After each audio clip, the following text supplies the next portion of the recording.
Si Senator Bato de la Rosa naman wala raw hong problema sa plano ni PNP Chief Marbil na imbestigahan na ang mga alegasyon ni Garma. Brigada Ann Cortez, i-brigada mo!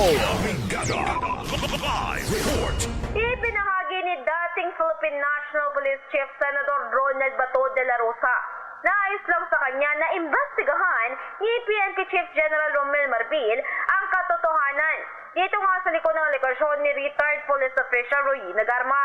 Anya bilang si Marbil naman ang nakaupong hepe ngayon at umahawak ng issue ay karapatan nitong magsagawa ng sarili nitong fact-finding investigation.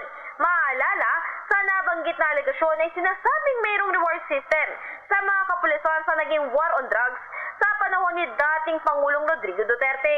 Ito'y bagay na pinabulaanan na ni De La Rosa at maging na Senador Christopher Bongo.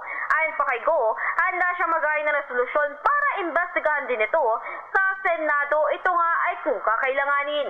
In the heart of changing lives, ito si Brigada Ann Cortez ng 105.1 Brigada News FM Manila, the Music News of Voice. Brigada Balita Nationwide.